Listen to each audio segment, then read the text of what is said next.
Welcome, everybody, to the 2021 Center Annual Conference, this year on the topic of arms control in a divided America. I'm John Tierney, the Executive Director for the Center for Arms Control and Non-Proliferation, where I've been engaged since I left Congress after 18 years. I want to speak on behalf of the Board of Directors and my colleagues on staff and say thank you for watching us on the main event page and live on Facebook and YouTube. Don't forget that you can ask us questions on each of these sites. And please remember to share the links with all of your friends. Of late, it could be argued that arms control has certainly gone off the tracks. Between the United States and Russia, there has not been a serious arms control talk in a decade. Prior to that, there have been near continuous talks since the 1970s. And that's not for lack of effort by presidents of either party. As such, it's with a sigh of relief that we welcome news of the strategic dialogue that President Biden and President Putin agreed to over the summer. We know that this is not the end and there's much more to be done, not just between Russia and the United States, but on a global stage. We're here today not simply to bemoan the stage of arms control or to rehash tired arguments about who's to blame for what. The point is that we do better when we are able to look beyond politics and work together. Today, we'll discuss why that's important and how we can do a better job with it. My 18 years in Congress, I observed that we accomplish much when we try to work together across the aisle. I'm not saying that that's a perfect harmony. I'm not saying that it was easy, but it was worth the effort. Of all the issues in the world to be partisan, on arms control should not be one of them. There have been great champions on this issue in the Democratic, Republican, and Independent parties. This issue is literally about the safety of the planet, and we can't afford to waste more time not working together to solve these really critical national security issues. Stopping the spread of nuclear weapons, reducing the danger of nuclear war, those aren't Democratic or Republican interests. They're our national interests. That's why we've gathered here today with our experts, panelists who will reflect not only on the bipartisan nature of arms control in the past, but also how we can move forward with a more cooperative future. So the last 15 minutes of each of our two panels will be open for audience questions. Please feel free to submit your questions throughout each panel using that chat function on your screen. I want to thank you again. Now I'm going to turn it over to my friend and former colleague, a leader who needs and greatly deserves a large introduction, a long one, but unfortunately due to time constraints, we'll have to get an abbreviated version. Nancy Pelosi is the 52nd Speaker of the House of Representatives, and she made history in 2007 when she was elected as the first woman to serve as Speaker. And she did that again in 2019 when she regained her position. She has represented San Francisco, California's 12th district for 31 years and has led House Democrats for 16 years, having previously served as the Democratic Majority Whip. In 2013, she was inducted into the National Women's Hall of Fame. Time magazine had this to say about her in its 2018 cover profile, and I quote, "Pelosi is one of the most consequential political figures of her generation. It was her creativity, stamina, and willpower that drove the defining democratic accomplishments of the past decade. From universal access to health coverage, to saving the United States economy from collapse, from reforming Wall Street to allowing gay people to serve in the military. Speaker Pelosi continues to be a champion on matters of sensible national security and nuclear weapons policies. And that's why it's my pleasure to share with you some brief remarks prepared by her for you. And here is Speaker Pelosi." Good evening. As Speaker of the House, it is an honor to bring the greetings of the Congress to the Center for Arms Control and Non-Proliferation's annual conference. Each year, you convene policymakers, experts, and advocates to discuss questions of great consequence for our safety and security. And with your 4 decades of research and leadership in this arena, you are helping to build a world free from fear of nuclear weapons. I'd like to extend a special thank you to your Executive Director, John Tierney, my former colleague in the House, who was an outspoken voice in our caucus and in the Congress on issues of national security. Nuclear non-proliferation is a pillar of America's national security. And American leadership has long been and will continue to be central to a nuclear weapons-free future. For decades, presidents of both parties have proudly advanced this cause, from Kennedy's commitment to dialogue and peace, to Johnson's landmark Non-Proliferation Treaty, to Reagan's historic negotiations that paved the way for START, to Obama's leadership on the JCPOA, one of the greatest diplomatic achievements of the 21st century, and an effort I was proud to support. This year, however, we gather in the wake of several years that saw a disturbing erosion of the arms control framework that has kept the world safe for decades, and sadly, bipartisan support for it in Washington. As you know, the former president withdrew from the JCPOA, the Intermediate Range Nuclear Forces Treaty, and the Open Skies Treaty. While we harbor no illusions about the intentions of regimes in Russia, Iran, North Korea, and other bad actors, the absence of strong American leadership has put in jeopardy generations' worth of progress. Thankfully, we now have a president, Joe Biden, who is proudly living up to America's awesome responsibility to lead the world on non-proliferation. As vice president, he had a seat at the table as we negotiated the JCPOA. Shortly after his inauguration as president, he announced a 5-year extension of New START, and now he's working toward achieving non-proliferation solutions with Iran and North Korea by putting diplomacy first. As we face new and unforeseen challenges to prevent proliferation and promote peace, the Congress looks forward to continuing our partnership with the administration and our allies around the world, and with you. Support for non-proliferation has long been and should always be bipartisan, because the fate of the world should never be used as a political tool. We must continue to work hard to keep alive this vital spirit. As we move forward, the Center's partnership will be invaluable for helping us secure a world at peace, so that our children may reach their fulfillment. Thank you again, and best wishes for a productive forum.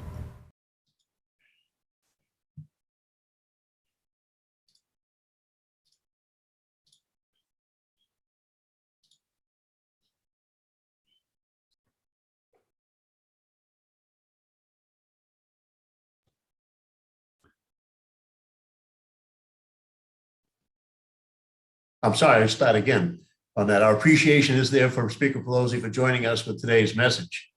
The format for today's presentation on arms control in a divided America will feature 2 panels, each with distinguished guests with considerable experience in arms control, non-proliferation, and national security issues. The first panel will look at bipartisanship in arms control, then and now, sharing some perspective on the importance of bipartisanship in past diplomatic endeavors and tracing the way it was practiced, or not, over the years. The second panel will take a look at fostering bipartisanship in arms control as we move forward. The Senate's Senior Policy Director, John Arath, will moderate that panel. During the program, we shall also hear remarks on our topic from Senator Chris Van Hollen. Now it's my pleasure to introduce our panelists for the initial segment. Ambassador Stephen Pifer is currently the William J. Perry Research Fellow at the Center for International Security and Cooperation. He's also a non-resident fellow with the Brookings Institution. He served with the United States delegation to the negotiation on intermediate range nuclear forces in Geneva and was the ambassador to Ukraine from 1998 to 2000. He's retired from a 25-year career with the State Department, where he focused on arms control and security issues, among others. Anthony Wier is currently the Deputy Assistant Secretary for Non-Proliferation Policy, a portfolio that includes multilateral nuclear and security affairs. Just prior to this post, he was with Friends Committee on National Legislation, where he was the Legislative Secretary for Nuclear Disarmament and Pentagon Spending from May of 2017 through the end of 2020. He previously, in 2015, had been named Deputy Assistant Secretary for State for Regional, Global, and Functional Affairs. Prior to all of that, he was a senior professional staff member for the United States Senate Committee on Foreign Relations. And we also have with us Ambassador Susan F. Burk, who was the special representative of the President for nuclear non-proliferation with the rank of ambassador. Throughout her career, Ambassador Burk has worked to advance the United States government's non-proliferation, arms control, and counterterrorism agendas in the Office of the Secretary of Defense and the U.S. Arms Control and Disarmament Agency in the Department of State. She has served as the Principal Deputy Secretary of State for Non-Proliferation Controls and as the Acting Assistant Secretary of State for the Department's Non-Proliferation Bureau. So please remember that directly following the remarks of all three of our panelists, we'll be taking questions from the audience for about 15 minutes. I hope you'll feel free that during the panel to send in your questions just by using the chat function. Now, please allow me to introduce Ambassador Pifer for his remarks. Ambassador? Well, thanks very much for the introduction. I'm happy to be here with Anthony and Susan. Arms control agreements should be judged on the basis of their contribution to American and allied national security. Unfortunately, that has not always been the case. So we've seen, I think, a breakdown when it comes to bipartisanship on arms control, and that undercuts American security interests. And let me describe a few examples where I think we've seen that breakdown. Let me compare, first of all, the 2002 Strategic Offensive Reductions Treaty signed by President George W. Bush and the 2010 New START Treaty signed by President Obama. The limits on warheads in those two agreements were actually quite similar. The 2002 SORT Treaty limited the United States and Russia each to no more than 1,700 to 2,200 operationally deployed strategic warheads. And that counted warheads deployed on ICBMs and SLBMs, plus in the American view, it also counted bombs and cruise missiles at bomber bases. So in 2009, the US count was 1,968 weapons. The New START Treaty limited the United States and Russia each to 1,550 deployed strategic warheads, but it used slightly different counting rules. It counted the number of warheads on deployed ICBMs and SLBMs, but it counted only one warhead per deployed bomber, and that left uncounted perhaps 250 weapons at bomber bases. So the limits were actually quite similar, but the agreements were very different in other ways. The 2002 SORT Treaty was 2 pages long. The New START Treaty with its annexes and protocols was more than 350 pages. Now, the SORT Treaty was so short because it contained no agreed definitions, no agreed counting rules, no verification measures. It's not even clear that the United States and Russia counted the same weapons, and it was unverifiable.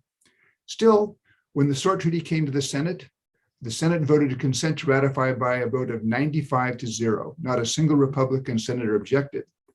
However, when the New START Treaty came to the Senate floor in 2010, there was difficult debate, 1,000 questions for the record, and efforts to delay the vote.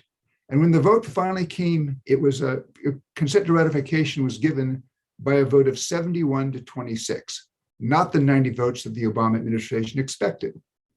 Now, the 26 no votes were all from Republican senators. And of those 26 no votes, 16 were from senators who had been in the Senate and had a chance to vote on the SORT Treaty. And of those 16, 15 voted to consent to ratify the SORT Treaty. The other one abstained. There were 3 other Republican senators who abstained on New START, but in 2002 voted to consent to ratify the SORT Treaty. So you had 19 Republican senators who thought the New START Treaty, with the verification measures and the counting rules and the definitions and roughly similar limits, was worse than SORT. It's hard to conclude that politics did not get involved there. Another example would be the Comprehensive Test Ban Treaty that the United States signed back in 1996. The Clinton administration failed to secure ratification in 1999 for 2 principal reasons. First of all, there was the question, how could the United States maintain confidence in the reliability of its nuclear weapons without nuclear testing? And second, how could you verify that other countries were not cheating? Today, 185 countries have signed the Comprehensive Test Ban Treaty and 170 have ratified, and the United States appears more and more an outlier. But also today, we have really good answers to the questions back in 1999. We now have more than 20 years of experience with the Stockpile Stewardship Program, which uses various techniques to assure the reliability of weapons without actually having to take them to Nevada, put them underground, and explode them. And each year, the directors of the national labs at Los Alamos, Sandia, and Livermore, and the commander of Strategic Command certify the reliability of the arsenal. No other country has that kind of program. Moreover, we've seen improvements both in U.S. national technical means to monitor for nuclear tests And the Comprehensive Test Ban Treaty Organization, even though the treaty has not yet entered into force, has established an international monitoring system with something like 300 sensors deployed around the world. And that system can detect tests down to 1 kiloton. The National Academy of Sciences suggests that it could perhaps detect tests down to 0.1 to 0.2 kilotons. The only nuclear tests since 2000 have been those conducted by North Korea, and the international monetary system in each case promptly and correctly assessed the weapon as a North Korean test. So as Secretary of State, or former Secretary of State, George Shultz said back in 2016, he could understand why senators might not feel comfortable voting to consent to ratify the CTBT in 1999, but now there was every reason to do so. Let me offer another reason why I would argue that the Comprehensive Test Ban Treaty is in the American interest. The United States conducted as many nuclear tests as the rest of the world combined. And we learned more from those tests. And I'll give you an anecdotal example. In the late 1980s, I served at the American Embassy in Moscow, where I had the arms control portfolio. And the United States and Russia had agreed to do what was called a joint verification experiment, where Americans would be on site at the Soviet test site in Semipalatinsk to monitor the yield of a Soviet test, and then Soviets would be in Nevada to monitor the yield of an American test. In February of 1988, I took an advanced team of about 10 Americans from the United States, from the Department of Energy, from the Nevada test site, and from Los Alamos, out to an advanced visit to Semipalatinsk. And one day the Soviets took us out to the middle of the test site, and they showed us a vertical shaft that they had prepared for an upcoming nuclear test. And it went down hundreds and hundreds of feet, but it was about 3 feet in diameter. And one of the members of our team from the Nevada test site laughed and said, boy, when the Soviets come to Nevada next month, they're going to be surprised. And I said, why is that? And he says, well, typically in Nevada, when we drill a vertical shaft for a test, it's 9 to 12 feet in diameter, not 3 feet. And I asked why? Why would you do that? The nuclear devices are not that big. And he said, it's not about the size of the nuclear device.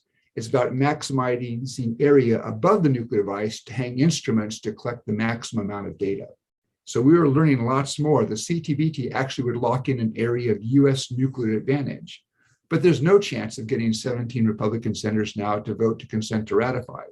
And we saw an example of this in 2016 when 34 Republican senators threatened to block American funding for the international monitoring system because they were trying to block the Obama administration from doing something at the United Nations that in fact the Obama administration did not intend to do. Again, it's hard not to see politics here. Now, why has arms control become so partisan? I think there are several reasons. First of all, it reflects the politics on Capitol Hill, which have become partisan across the board, unfortunately. Second, I'm not sure that there are serious mechanisms, as we had in the 1980s, to involve the Senate in the arms control process. So during the negotiations in the 1980s, you had the Senate Arms Control Group. They were debriefed after each round by American negotiators. They traveled to Geneva. So they were really sort of plugged into the process from the very beginning. And also today, you don't have a Senator Sam Nunn or Senator Richard Lugar, senators who really invest the time to master the details of very intricate arms control issues. And because they master those details, in a way, they give their fellow senators who may not have that time the political cover to support agreements. I worry that continued partisanship in arms control is going to lead Democratic administrations to look for alternatives to treaties that are then ratified after consent to ratification by the Senate. And there are precedents for this. In fact, there are 3 I can cite, all by Republican presidents. In 1972, President Richard Nixon signed the Interim Offensive Agreement with the Soviets that froze the number of American and Russian launchers for submarine-launched ballistic missiles and intercontinental ballistic missiles. But he did not submit that as a treaty for consent to ratification by the Senate. It instead was submitted to both the House and the Senate for approval by a simple majority. In 1991, and then again in 1992, President George H.W. Bush announced a series of steps that were referred to as the Presidential Nuclear Initiatives, which reduced thousands of nuclear weapons from the American arsenal, probably eliminated more weapons from the American nuclear arsenal than any arms control agreement we've ever signed with Moscow. That was done on a unilateral basis. Congress was not asked to approve. Congress was not consulted. Congress was merely informed after the decisions had been taken. And in 2001, President George W. Bush preferred not to do an arms control treaty with the Russians. In the end, he decided to do so after being pressed on the question by Vladimir Putin.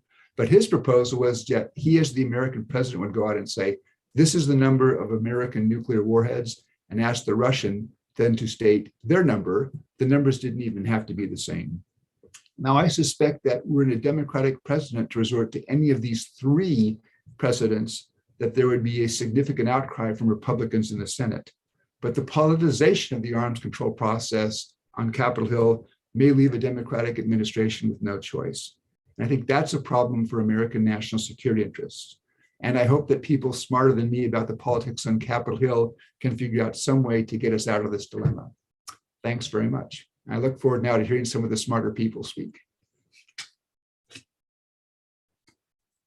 Well, thank you, Ambassador. And to show you how smart I was, I realized I had to take myself off mute for this round, so that's accomplished.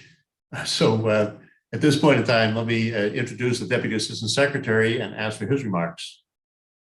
Great. Thanks very much, John. I don't know about whether I count as one of the smarter folks, but I will say I'm certainly very pleased to be back among a lot of old friends. I do hope that the conference's topic, and I look forward to some of the questions, but this topic on arms control in a divided America, to my mind, I hope it can refocus us on how essential arms control and non-proliferation really are to making the world safer. And I hope that it can remind us, especially in this time of so much division, that the struggle to prevent proliferation can really bridge some divides. I will say I'm the least experienced one here on the panel, in that I've only been working on non-proliferation both inside and outside of government for 2 decades.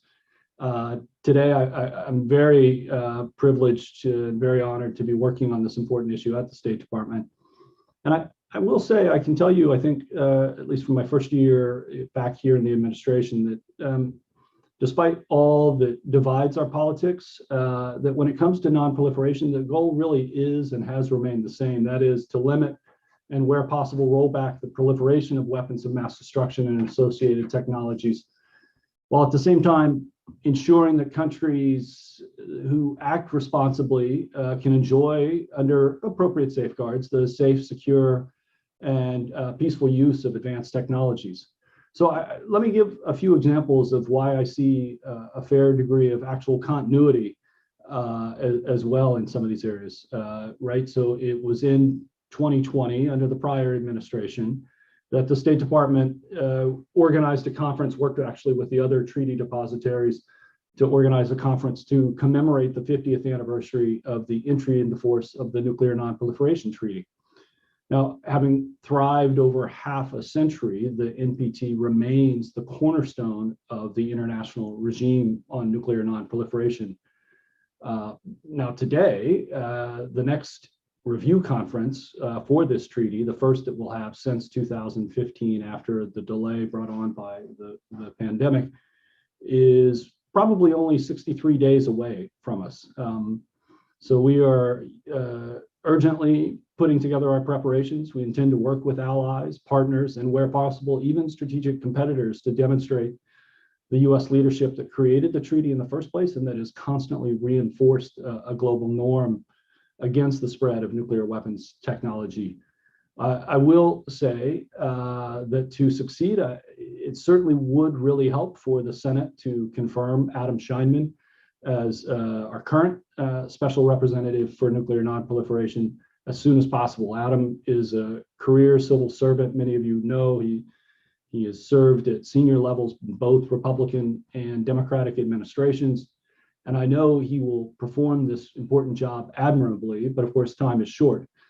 As we go into the review conference, I will say we hope it will carry at least some weight there, that from Nixon to Reagan, from 2 Bushes to Obama and beyond, with the latest release of U.S. information, we can confirm that the active and reserve U.S. nuclear weapons stockpile is in fact less than 1/8 the size of its Cold War peak.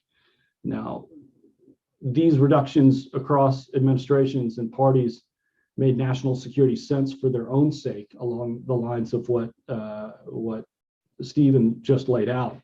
But I think showing that we are serious in meeting disarmament obligations, we hope also can pay some dividends when we work to rally responses to proliferation challenges, including those from Iran and from North Korea.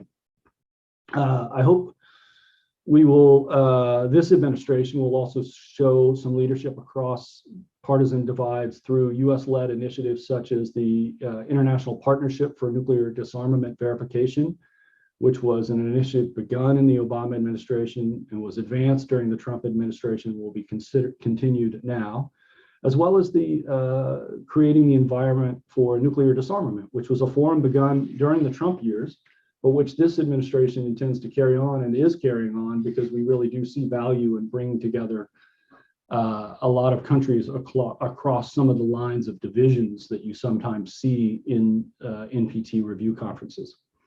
So another example of working across some divides comes from work to promote the strongest possible non-proliferation conditions for the legitimate uses of nuclear energy.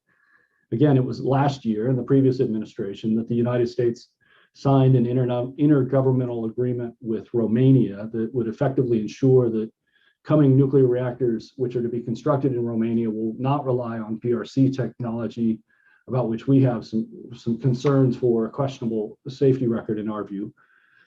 But I can say just today, in fact, that Special Presidential Envoy for Climate and my former boss, John Kerry, and the Romanian president announced Romania's intent to build on this agreement and Romania's intent to build a first of its kind US small modular reactor. Again, this is an example how, kind of regardless of the administration, we've worked and will continue to work to achieve similar goals and to make the world a little bit safer. And I will say, not, you know, in maybe a slightly different vein from Stephen's remarks, which I very much appreciate given some of my own past work. But we can, in fact, look even to Congress as another example of where there has been some continuity of purpose.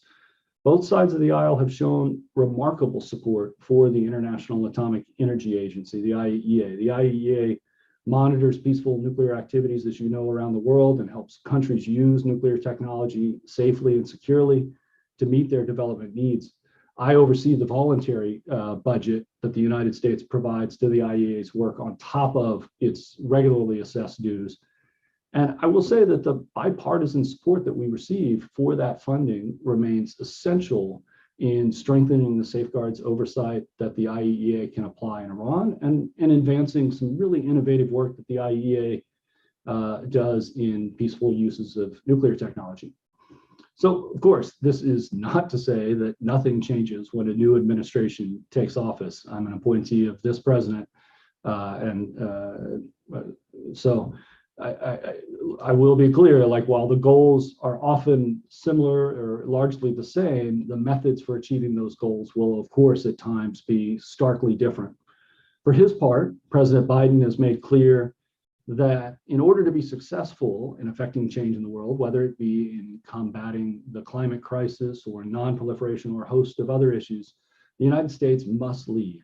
And more than that, the United States cannot go it alone. We must take an active part in multilateral fora, working side by side with our allies and partners around the world to address the serious problems we face together.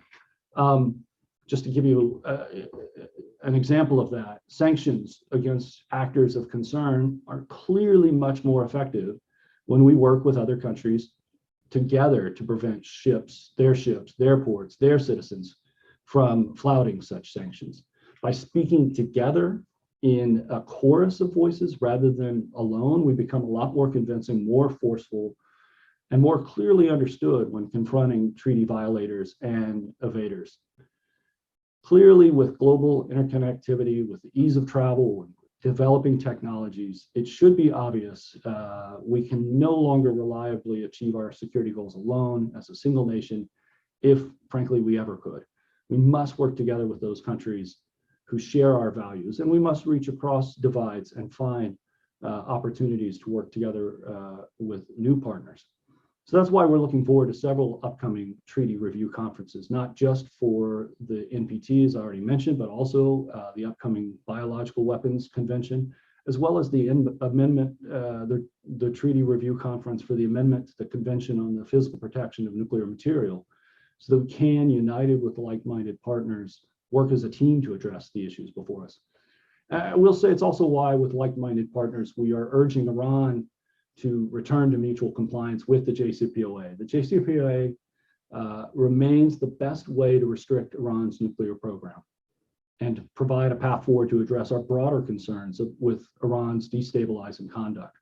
Now, should Iran refuse to return to the negotiating table in good faith, working with our partners will also be the best way in which to take other actions to achieve these vital objectives. I think as Secretary Blinken recently said, the United States is prepared for both scenarios. So in short, throughout the years, the United States has remained, will remain committed to preventing the proliferation of deadly and dangerous technologies. We must not attempt the vital work alone. We need to lead these efforts and work with other countries and partners to ensure global standards are adhered to and that those who ignore such standards do not succeed. So I really appreciate you, again, John, you and your team at the Center for inviting me to speak, for making today's event possible, for your tireless work on non-proliferation, but also for kind of setting, I think, a really challenging but fascinating theme for this year's effort. Of course, I'm looking forward to hearing all the Q&A and being here today with my fellow speakers. And honestly, it's a bit humbling and an honor to be on the same panel with such a kind of illustrious pair of people who have really set a remarkable standard in their careers. And I will say I'm looking forward, I will say I thank you, the audience, but I'm definitely looking forward to the questions as we head forward. Thanks very much, John. Thank you, Anthony, very much. And those are thoughtful comments, and I'm sure there are going to be some questions prompted by those as well as by Ambassador Pifer's. Now, Ambassador Burk, would you please give us some comments? Well, first of all, thanks to the Center for hosting this annual meeting, and I'm thrilled to be on a panel with two longtime colleagues and friends, people that I still follow and follow what they're doing. So this is a real pleasure. I'm going to focus on the non-proliferation space and bipartisanship, non-partisanship, because when I began working on U.S. non-proliferation policy in the 80s, it was a policy area that had a tradition of strong bipartisanship, and it was I really appreciated that at the time. I had first met Steve when I was at the Office of the Secretary of Defense working on INF, where there was an awful lot of tension. So to come into the non-proliferation space where everybody seemed to agree that the further spread of nuclear weapons was not in the U.S. national security interest was a breath of fresh air, and I really appreciated that.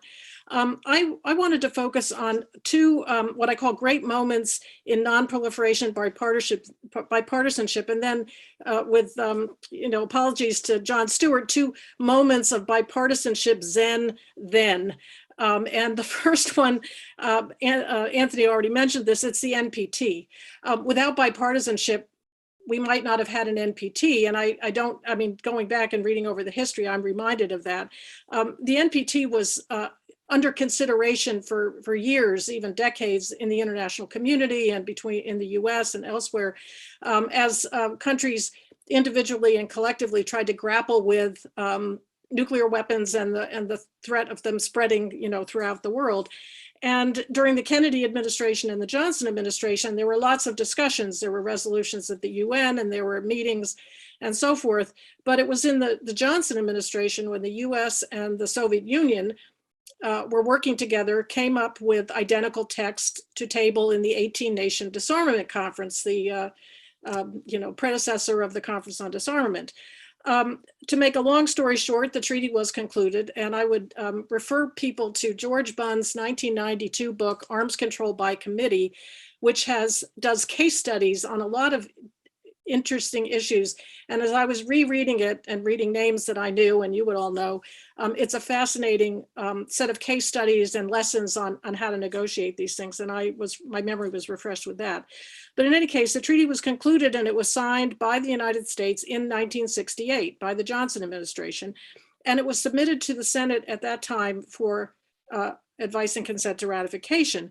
But a speedy ratification wasn't in the cards because the Soviet Union invaded Czechoslovakia, and that kind of put a wet blanket on that effort. But President Nixon, who was elected, was coming in, and he shared concerns about the spread of nuclear weapons. And according to some historical records, he also saw the NPT as an opportunity to engage the Soviets in meaningful discussions of arms control. Because he had campaigned as a fairly conservative politician, his support for the NPT helped to quiet, which was not inconsequential conservative opposition to the NPT. I mean, think back then and think what could happen then, now. And so he went ahead, supported ratification. The Senate approved the NPT by a vote of 83-15. And then the US and Nixon ratified it, and ratification was deposited. And I think by that happening, and the fact that it was bipartisan, it assumed US leadership role with respect to the NPT from the very beginning. And we were also a depository of the treaty, but we were seen as one of the architects of the treaty, one of the original signatories, an original party. And I think that leadership role, although it's been tested over the years, we've continued to enjoy a position of leadership with respect to that treaty.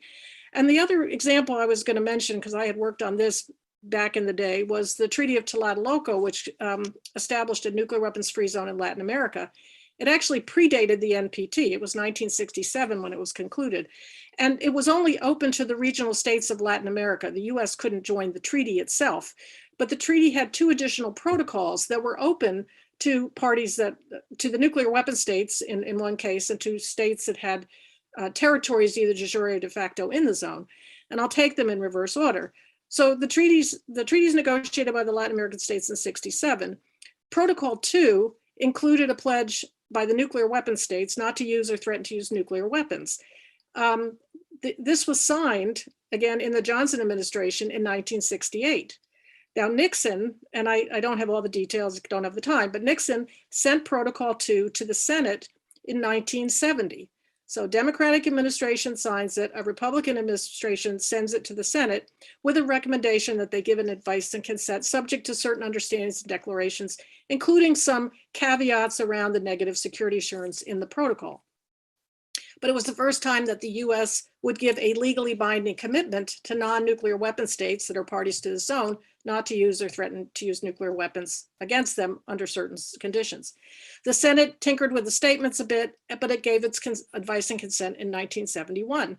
And the US subsequently ratified the protocol with these statements of understanding. Protocol 1 would apply the provisions of the treaty to territories that the US had in the zone. It was Puerto Rico, Guantanamo, and others. That took a little bit longer for obvious reasons. But President Carter signed Protocol 1 in 1977. The Senate gave its advice and consent November 13th, 1981, and President Reagan ratified the protocol on November 19th, 1981. So again, signature by a Democratic president, ratification by a Republican president. And in both these cases, you had, actions taken by one party and then concluded by another party. And these are just a sample of some things, but they're really important because these were foundational agreements. And if we hadn't been able to work that out, I don't know where we would be now without these basic agreements. And so now what's happened? Well, 4 nuclear weapons free zone treaties, and they don't get all the attention, but they've been concluded and entered into force since the Treaty of Tlatelolco. And each one of them has attempted to improve on the others. So they have stronger safeguards provisions, they have enforcement provisions. Some of them address issues of dumping and things like that. And that's that sort of thing. And I know that the US participated as an observer during all of these negotiations and had opportunities to influence these texts. Now, 2 of these treaties have come into force, and one is for Africa and one is for the South Pacific. And the US decided to sign the protocols to these 2 nuclear weapon-free zones treaties in 1996 after an exhaustive legal and interagency analysis that concluded that these zones met all of the US criteria, which have been in existence for decades, for acceptable nuclear weapons-free zones. But nothing happened any further than that. Now, the Obama administration re-reviewed those agreements. I was involved in, peripherally on that. And they submitted the protocols for both these treaties, again, Africa and South Pacific, to the Senate in 2011, where they sit today. So I would say arguably the other problems we're facing, Iran and North Korea, are really tough problems. And the tougher the problems, the harder it is to find a satisfactory solution. The easier it is to criticize. And these cases are politically and technically extraordinarily complex. That's why they're outstanding. You know, we've solved a lot of the other problems. These are why these are so tough.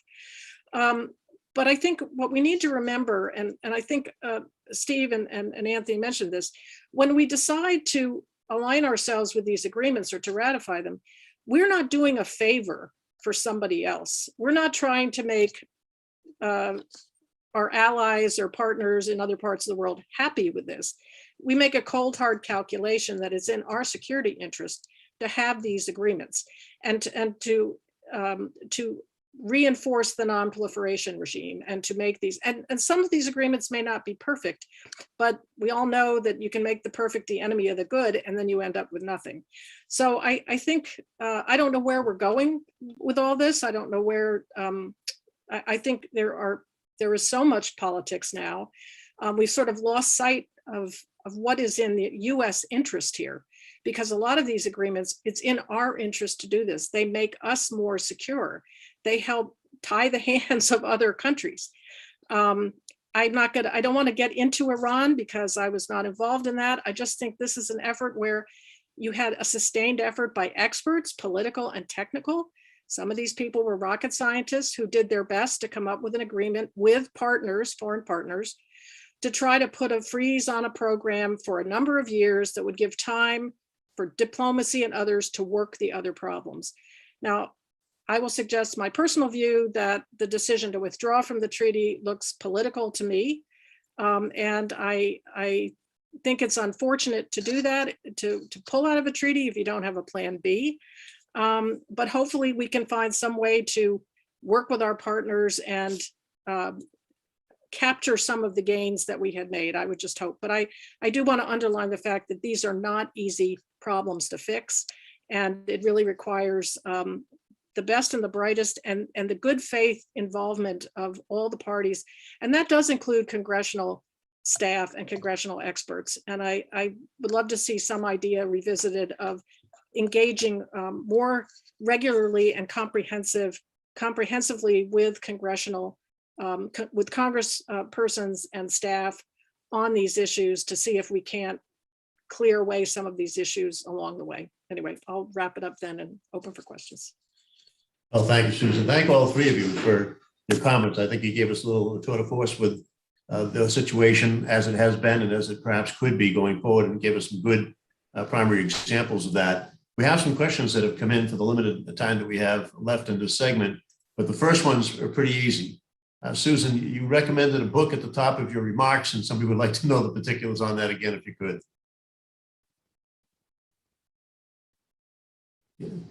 Now you have to unmute. I know, I'm sorry, I tried to shut myself up so I wouldn't rustle my papers. You just did that to make me feel good, I understand. Yeah, George Bunn, who I had the great pleasure to know, who gave me this book right before the 1995 NPT Extension Conference. It's called Arms Control by Committee, Managing Negotiations with the Russians. It was published in 1992. And it's a set of case studies, but it also looks at negotiating committees, which he just defines as the executive branch and the interagency, the allies, and also the legislative branch, the three key negotiating committees. It's a fascinating history, and I highly recommend it. And it's very readable. So you can almost hear his voice as you're reading it. So. Thank you. Well, you knocked that one out of the park. So one of the questions that's come in was presented on Twitter, and it speaks to the appropriateness of Congress to pass a law whose purpose would be to correct what the questioner thinks is a flaw in the Constitution that allows the president to withdraw from a treaty without further advice and consent of the Senate. So I don't know if anybody might have a thought on that. So something be done about what appears to be a situation where a president can withdraw from a treaty without further advice and consent of the Senate. I think that some might argue that's a contested premise, but Ambassador, Assistant Secretary, anybody have a thought on that?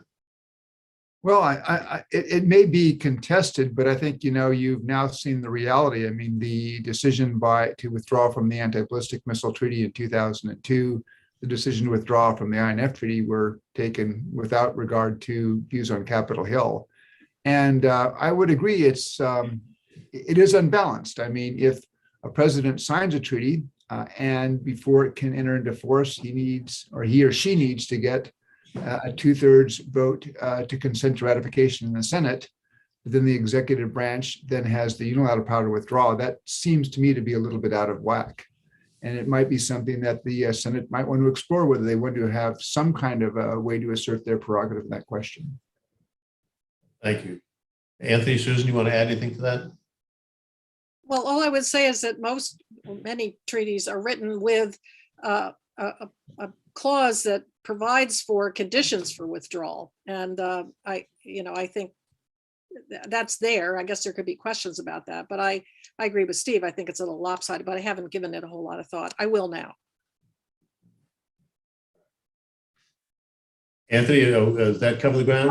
I mean, I will. I will say. I mean, I think it's not being the representative of the legal department of the State Department, which will have extremely strong views on this question. And I just think, I mean, generally, I think the view has been that the Constitution afforded a good deal of power to the chief executive in foreign relations, but moderated the power to fully commit the United States in the treaty form to the advice and consent piece.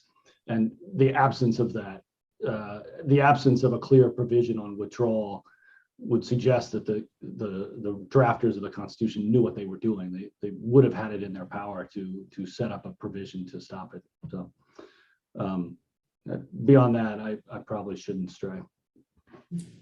Well, let me go to another question that's been presented on that is there a level, or is there, does the degree or the level of the senator's knowledge, each particular senator's knowledge about the issue or the history of arms control, the technical aspects of nuclear weapons, together with an ignorance, and I don't think they meant this in a pejorative sense, it seems they just meant as a lack of knowledge of possibilities of miscalculation, mistake.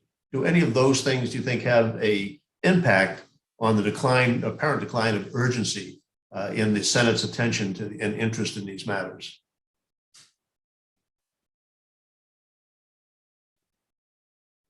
Well, let me say, I think these are difficult issues. I mean, this binder here, which because I've cleverly turned on a background, I can't really show you. It weighs about 4 pounds, and it is the New START Treaty. And you can't expect a senator, given everything on their plate, he or she has a lot of work to do.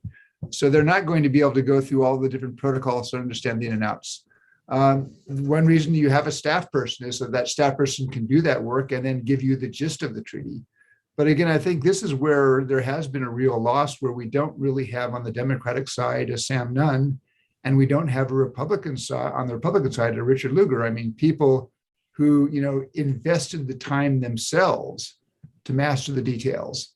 And I believe that their readiness to vote yes on an agreement gave political cover for others who did not have that time. It was a confirmation of what they were hearing from their staffs. And so I think we do miss that kind of presence on both sides of the aisle. Well, that feeds in, Ambassador, to a question that we brought here. You said that there weren't any Nunns or Lugars. And this questioner says, do you think there's anybody in Congress now who seems to really focus on that bipartisan arms control legacy? Any names come to mind from any of the panelists actually on that? I'd say on the Democratic side, I think maybe Senator Murphy's tried, I think, to become smarter about these issues. I think there are a couple of other Democratic senators. I'm not sure, though, I see anybody prepared to play that role on the Republican side. I mean, I think there are several on the Republican side who seem to have emerged as ones to express skepticism about arms control. But I have a very hard time seeing a Dick Lugar there. Yeah, and I say that in the past, we've had Dick Lugar, Mathias, Burk, Jeffries, Javits, all sorts of support on both sides of the aisle on that. So it's a bit disappointing on that. And hopefully that's something that we'll be able to move on and address there. I have another question. Is it was mentioned by the Deputy Secretary that both parties support the IAEA. And the question I want to know, what is it about the IAEA that gets bipartisan support? And can we get whatever that is and replicate it to meet our other non-proliferation goals? I'll take a crack at it. I mean, I can only speak from my, I guess, my experience is, at least to the first question, there is a good deal of support across the aisle on non-proliferation. And so there is a certain tension in what we've discussed between where a line tends to be drawn between arms control, meaning an agreement that is perceived as constraining the United States and a adversary power in roughly equal terms or sort of comparable terms, as opposed to non-proliferation. The illusion on non-proliferation is that it only constrains other powers, when in fact the essence of non-proliferation isn't constraining the United States as well, right? So and sort of possessor powers of technology and preventing, for instance, businesses from making perfectly reasonable sales, except that aren't reasonable because they undercut proliferation concerns. And so at least the support we've seen has been that members from both sides of the aisle really appreciate the tools that the IAEA bring to the table on safeguards, on the additional protocol. And they actually appreciate, and there is support and buy-in for the kind of technical cooperation and the support for the peaceful uses of nuclear technology that kind of support the overall NPT bargain and the buy-in for non-proliferation tools. So it's a fascinating question of how that kind of bargain and that buy-in can be replicated to see if we can find it and apply it to other tools. It is. I will say, we get a lot of support at the State Department. I'm very thrilled for a lot of the programmatic support we've seen in the cooperative threat reduction model, which, while it's changed since the early days of the former Soviet Union, that kind of cooperative threat program idea still continues on in a lot of formats. And so there too, Congress provides support. It's a fair question of why it hasn't been sort of pulled down by some of the other trends that Steve and Susan have highlighted. Over. Thank you. Can I just add too? I think with the IAEA, one of the things that I have always been aware of, and it's continuing to go on today with Andy Semmel, who used to be a Lugar staffer and who was my colleague in the Non-Proliferation Bureau. The IAEA, the Director General, and even other officials tend to make routine visits to Washington and routine visits with Congress people and to brief on the Hill. And I think that kind of exchange gives the legislative branch a chance to ask the tough questions and that sort of thing and get to know these people. And that's where, whether it's briefings or it's meetings and that sort of thing, the more conversation, and I recognize some of this could be, could create issues, but the more conversation, I think, the more transparency there is. I think that leads to greater support in the long run. And that leads right into another question. We have just a little bit of time left. This question wants to know, would it be possible to facilitate dialogue between senators and civil society to help bridge that divide? And do you know of any incidents when that's occurred in the past 20 years?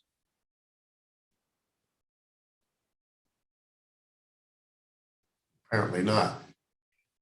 Well, I think organizations like the Center and the Arms Control Association, others, you have outreach or access to civil society, and maybe that's something to think about. I mean, I think of the big Carnegie Non-Proliferation conferences where you might have a senator come and make a keynote speech and take questions from the audience, but I'm not sure that's what people are talking about. Yeah.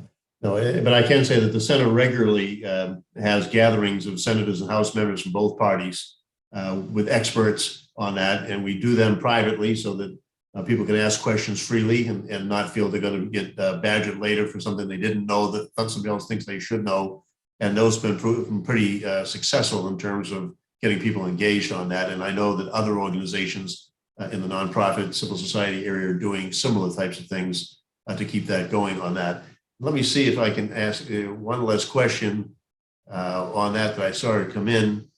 And it said, Ambassador Burk, do you have any insight as to why the Senate didn't ratify the protocol for Central Asian nuclear weapons free zone, even though all the other nuclear weapon states ratified it? I'm not aware that we signed that.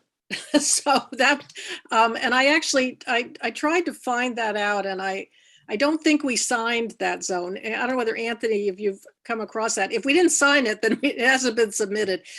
My understanding is we submitted Pelindaba, which was the African zone, Rarotonga, which was South Pacific, in 2011. They were submitted to the Hill. There's a Southeast Asian zone. I was involved in renegotiating the protocol so that it was acceptable to us. That was a first. And then there was the Central Asian zone, but I do not understand that the U.S. has signed either one of those. Yeah, I'm happy to weigh in. The United States has signed the protocol to the Central Asian nuclear weapons free zone as well, and it was submitted, I think, I want to say it's 2016, but so it sits before the Senate as well.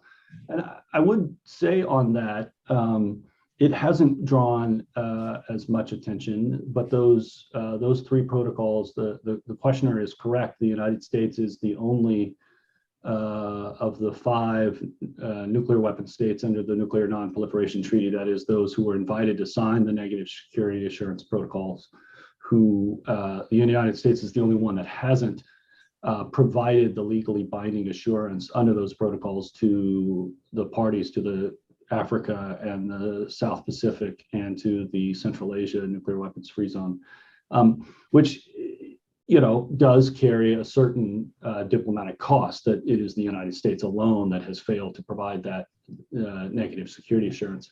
And so certainly the Biden administration supports those protocols. And I would also note that the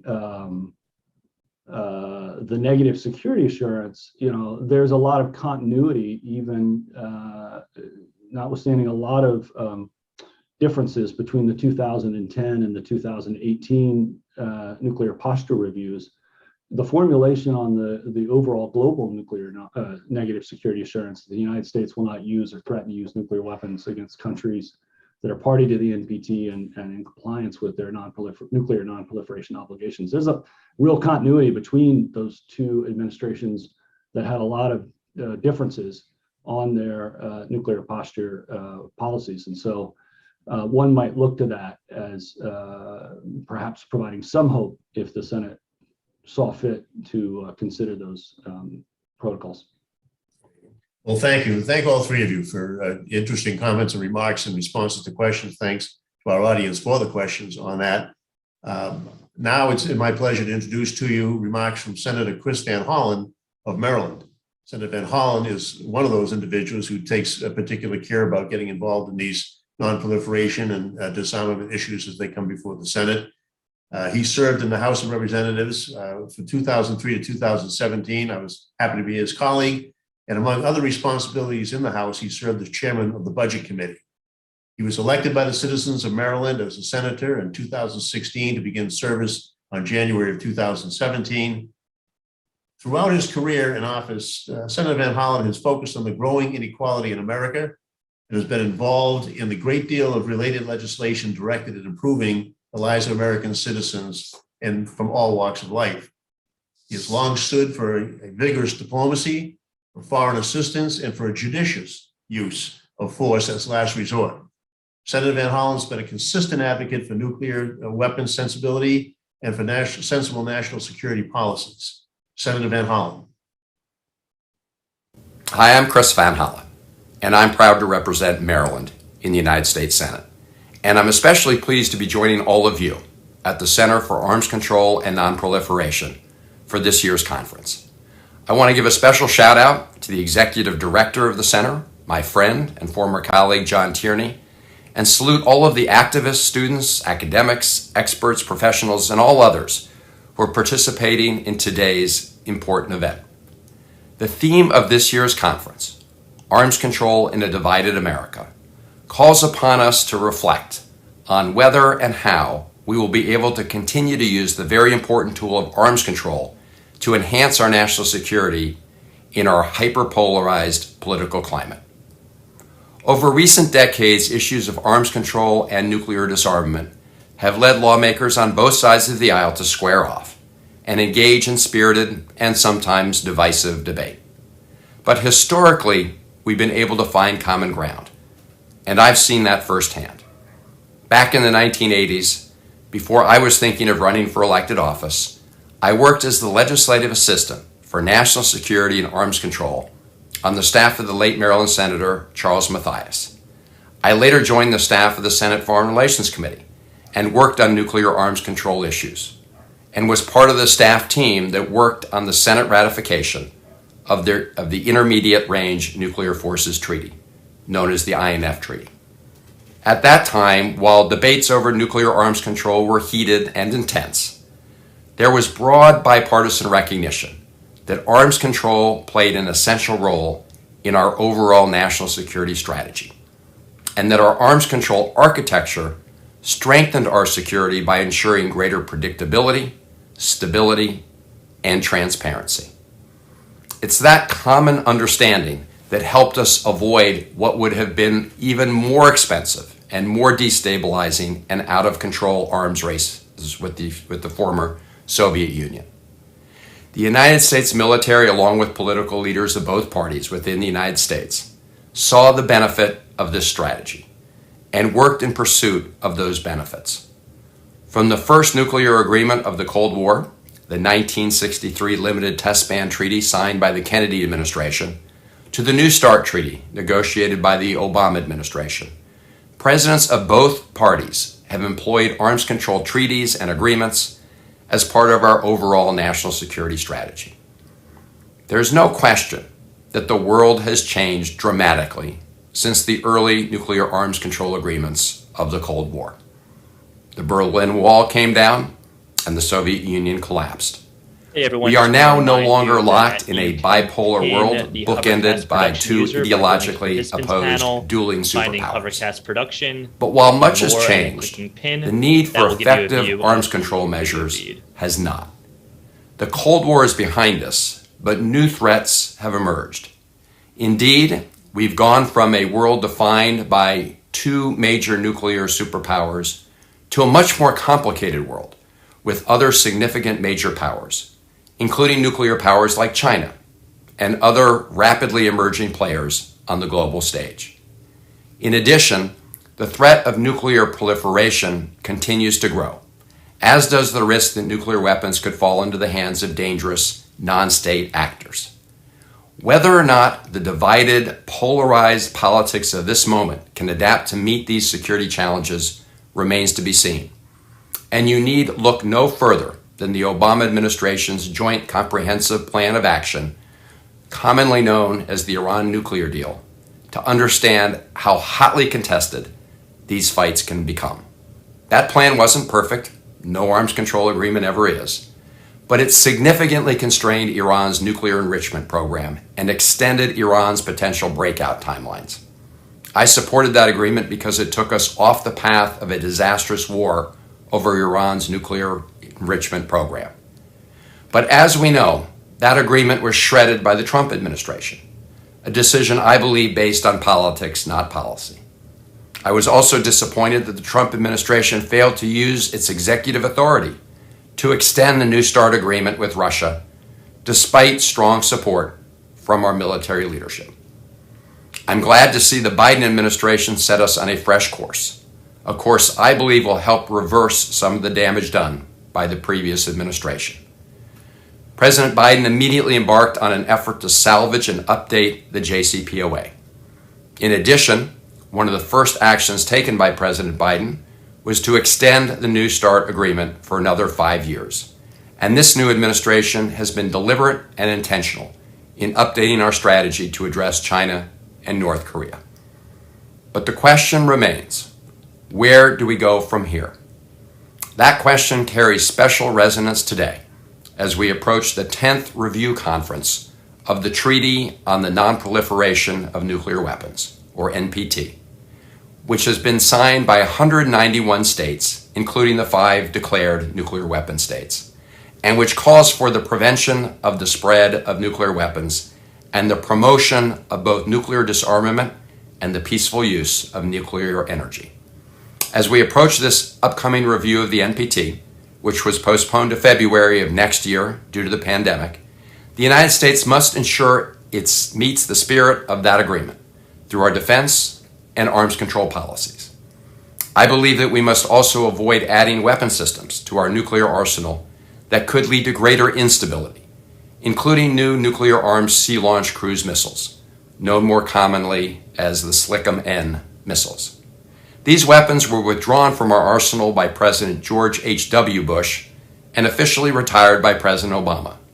But President Trump mounted a misguided effort to revive this weapons program. Earlier this year, I joined my House colleague Joe Courtney to introduce our bicameral Nuclear SLBM and Ban Act, which would prohibit research and development, production, and deployment of this weapon system, and reverse the prior administration's reckless, costly, and unnecessary attempt to bring this program back from the dead. These are just a few of the issues we must address going forward. Over 30 years ago in Geneva, President Reagan and then Soviet leader Mikhail Gorbachev jointly signed a declaration saying that a nuclear war cannot be won and must never be fought. Let us hope we can all agree that remains as true today as it was then.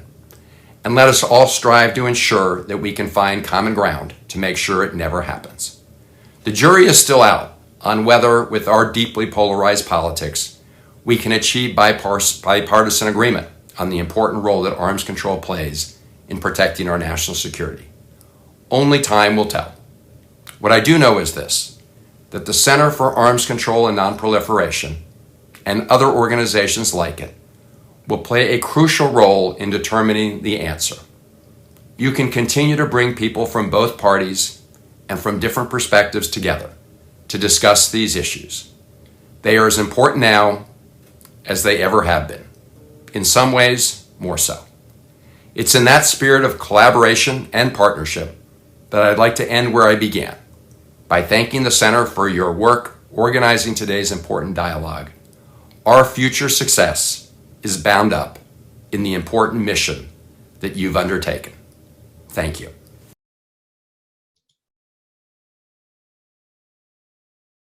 Thank you, Senator.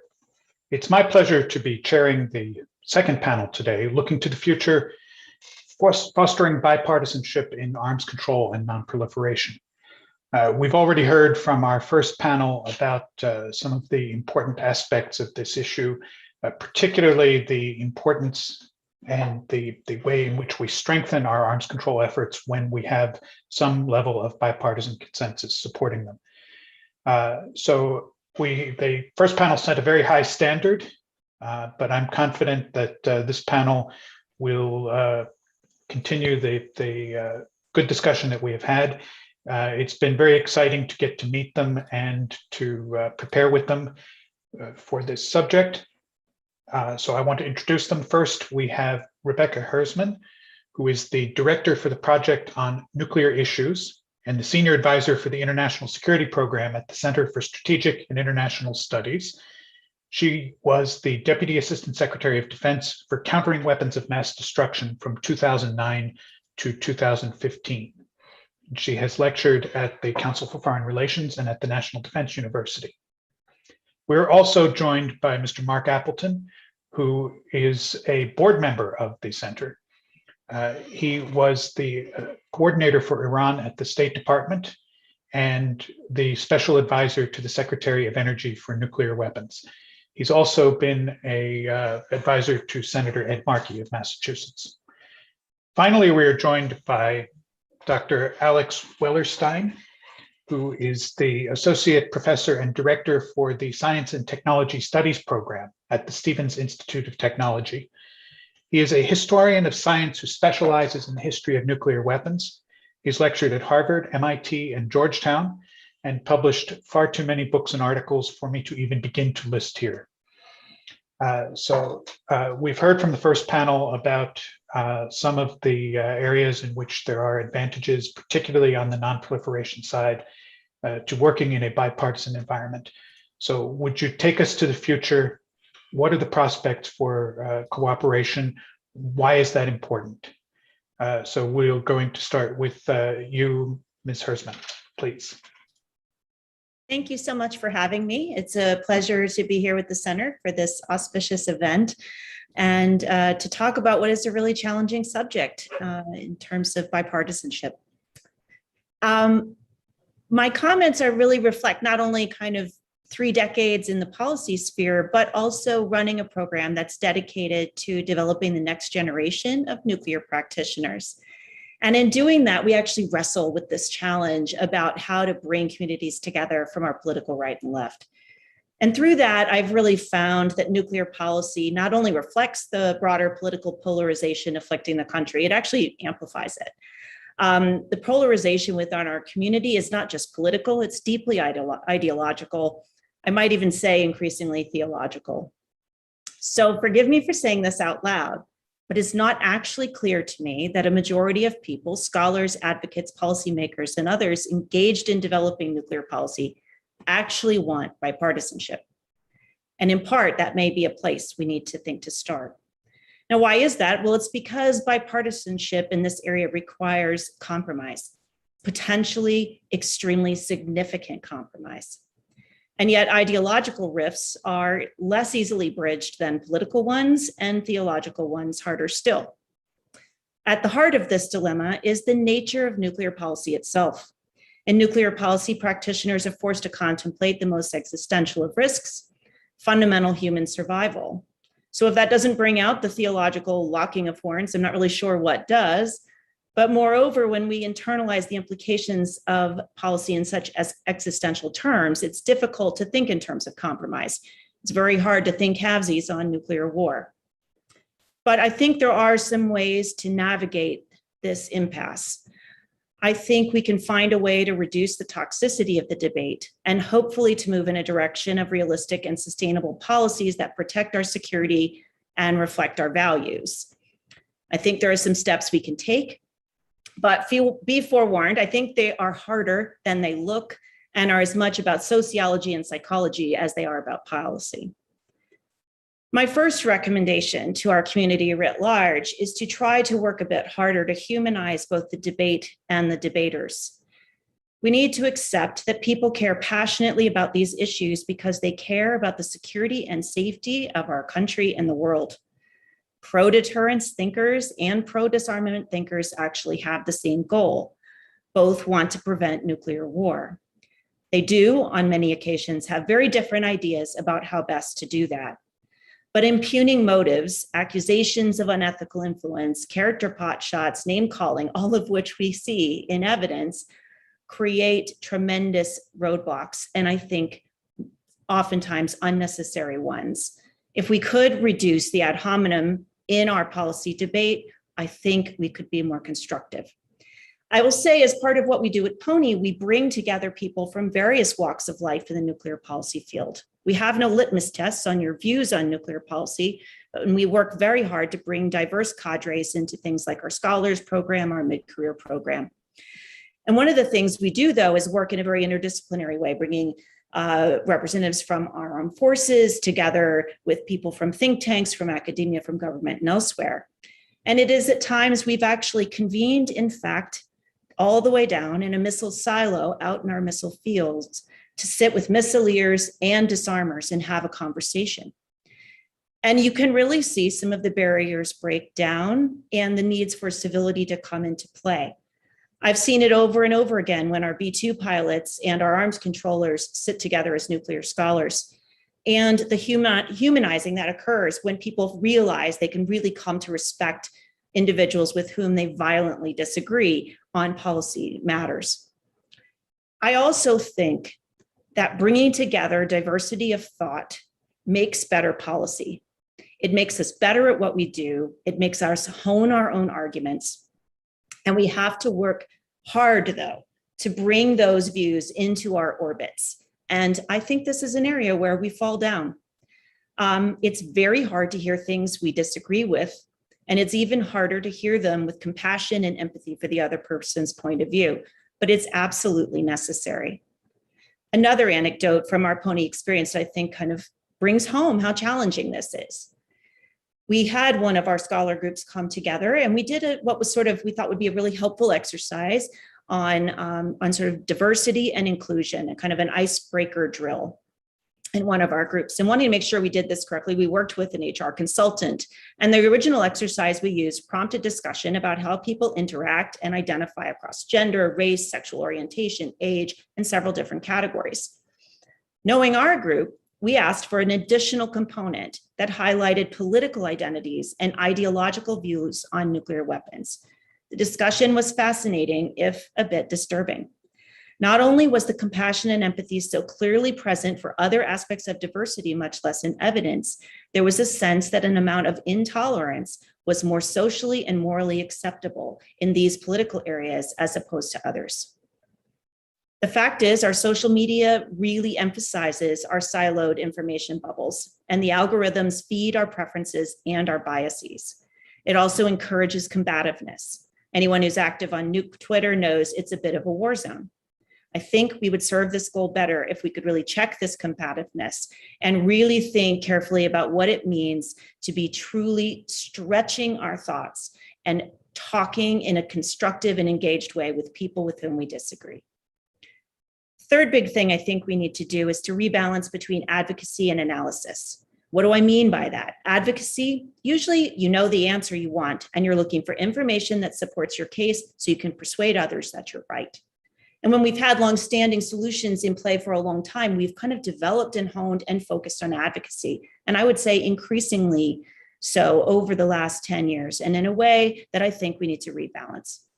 If we could take a more analysis-based approach to a lot of our work together, then we would focus on the problem to solve and look for data to help unpack that problem and discover newer insights or tools that might illuminate or solve the situation at hand.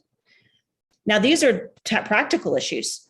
This plays out in tough choices, including in a funder landscape that's only getting more difficult. Advocacy can deliver impact much more quickly, but there's a price to be paid. Analysis is an investment in time and expertise. It takes a while. Finally, I would say, I think a technique I have found we can have a lot of success with in bridging some of these gaps is focusing on the problem before the solution. And I know you're going to say that sounds obvious, but it's not. Agreeing on a problem is an essential component of consensus and bipartisanship, as well as really good analysis. It's true in research and in politics. A good and compelling problem statement unlocks the solution space. A poorly conceived problem statement closes doors. And like I said, this is actually much more intellectually challenging than it sounds. When you actually craft problem statements, you'd be surprised what you can bring together. Then once we get better at defining that and building consensus on the problem, we sometimes can start to chip away at solutions. So here I'll give a few more additional suggestions. First, sometimes I think we just need to do more of breaking some of these problems down into smaller pieces. Even if we get both sides of an ideological divide to see they share a problem at preventing nuclear war, we're likely to get stuck. We've got to break it down further, but there are some areas where I think consensus is more promising, where bipartisanship is more promising than others. I think you often can see that in terms of focused efforts to work on the risks of nuclear terrorism. I think you see it inside sort of nuclear modernization. You see it on the security and reliability of nuclear command and control systems that serve a lot of broader interests. We've often been able to get that in terms of preventing proliferation breakout. Another area I would say I think we could get a lot of consensus on across a wide divide is having to do with, picking on something from the ICBM issue, making sure that our nuclear operators, especially our missileers, work in safe and secure conditions with 21st century security systems, something that's problematic, but we don't usually talk about because we talk about the missile systems. Sometimes, my second point is, you can come at it from another angle. We tend to be focused from our silo looking at nuclear policy, but we intersect with so much of the foreign policy space. If we widen the security lens, we might bring perspectives and additional individuals to bring bipartisanship to bear. For example, greater bipartisanship seems possible in the area of rebuilding alliances. It's not 100%, but I think we could achieve that. Most of our allies expect and want us to take an approach that values and prioritizes both arms control and deterrence. I think a bipartisan majority on Capitol Hill wants to preserve and strengthen these alliances, and that could offer a foundation on which we could build towards some broader consensus. Sometimes I think we can open new trade space. At heart, some amount of compromise and conditionality of modernization and arms control is going to be necessary. And I really don't see an alternative to that going forward. I think a sustainable nuclear policy will need to value both and prioritize them. That means putting more on the table than we take off and letting go of some third rails, whether that's related to declaratory policy, missile defense constraints, and so forth. A lot of what drives division in this space is rooted in decades-old disagreements about the nature of the threat and the solutions required to address it. A lot of moving forward, I think, actually involves letting go of the past.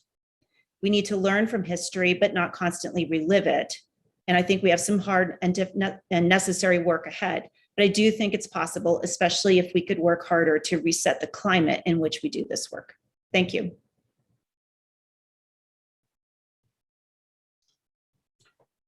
Thank you very much. I would like next to turn to Mark Appleton for his thoughts on this issue. Mark, please. Great, thank you, and it's great to be with you all today. I will try and keep my remarks brief, as I'd love to hear some of the questions, but perhaps I'll start by saying how much I agree with everything that Dr. Hersman laid out on the table.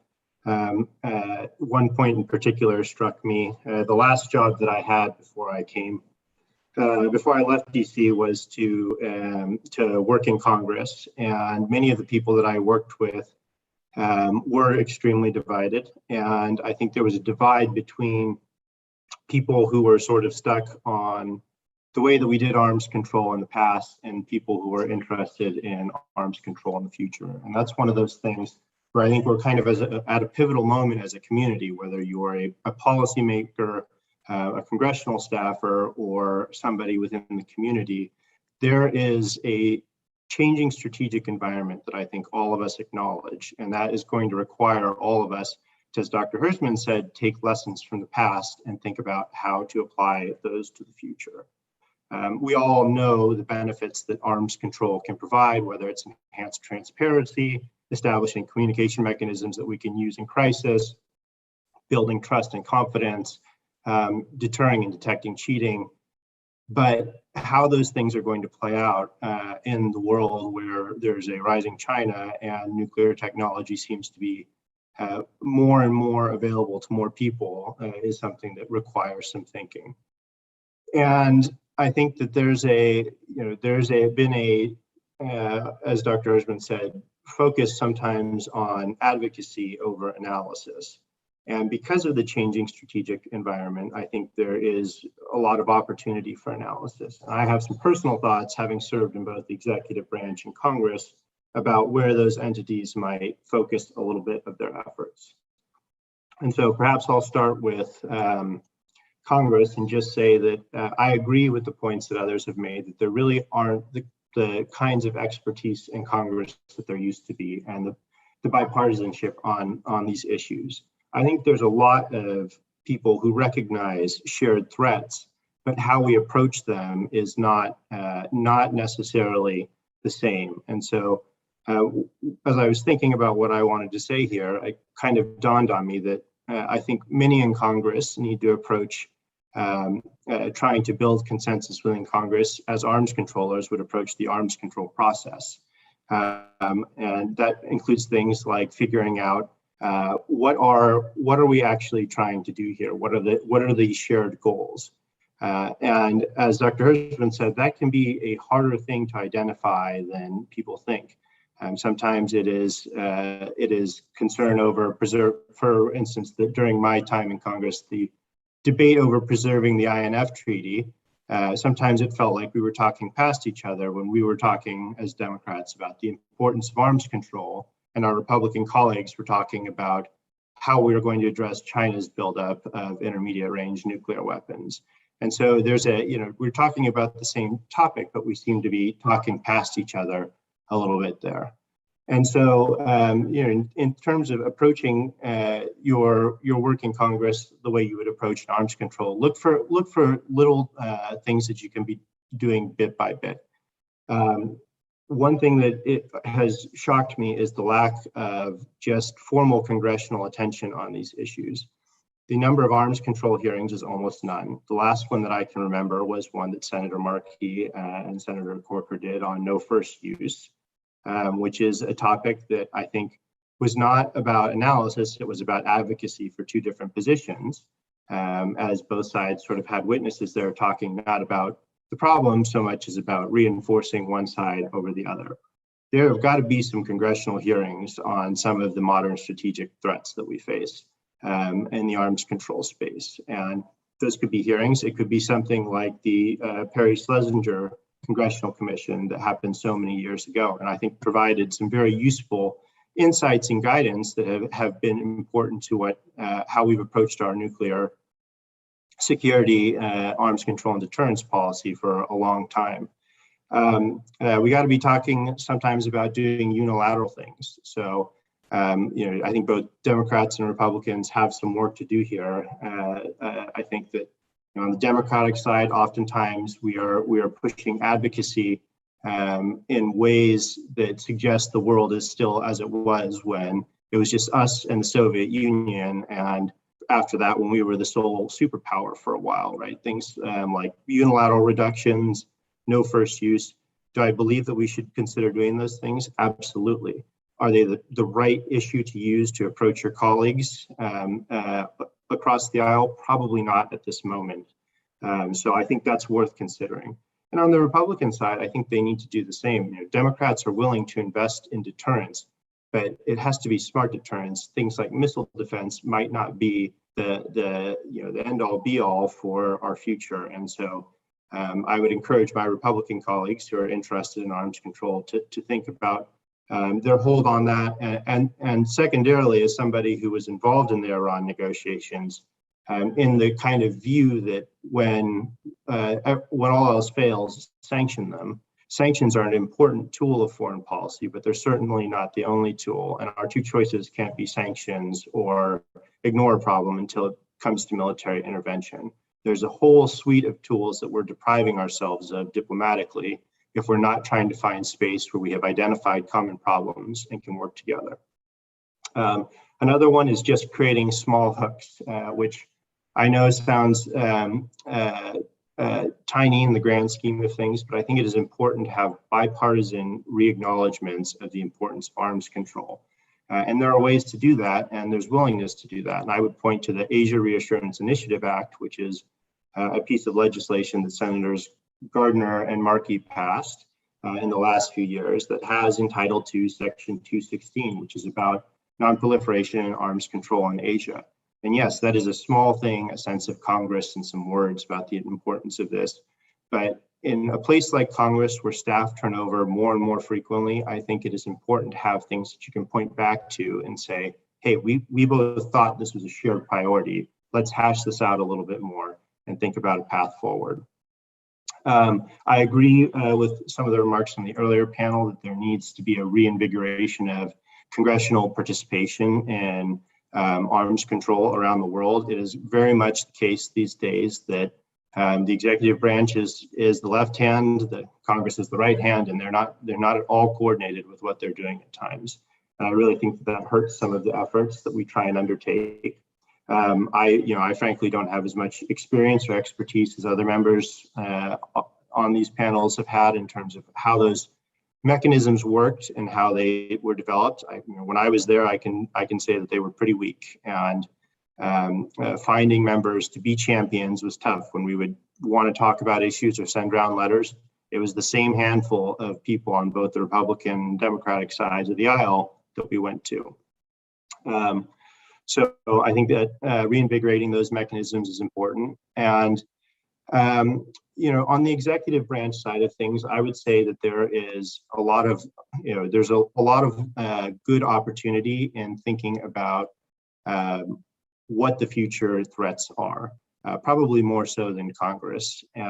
Congress can help identify the framework once the executive branch has sort of put those out there. But I think that the executive branch is uniquely positioned to sort of take a hard look and up its intelligence on what the big strategic threats are, how to face them, and put some thought which they can share with Congress and use as a grounds for congressional debate on how to prioritize different potential threats.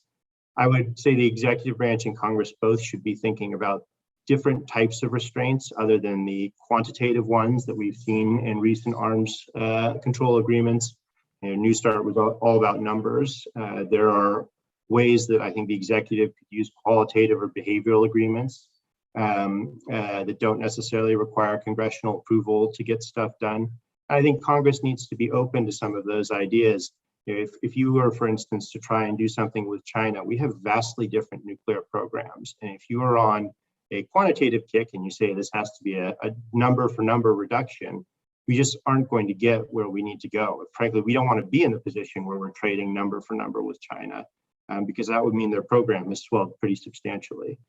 So these are some of the things that I think both groups can work on. The last thing I would say is my personal belief is that focusing on emerging technologies is a great place to try and build that new arms control framework. It helps get out of some of these stultified thinking that we have developed around the past.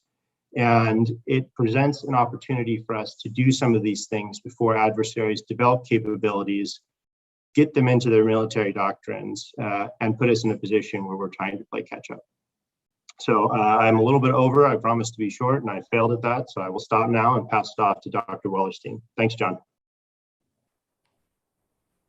Thank you very much. Particularly insightful remarks, and it's given us a lot to think about.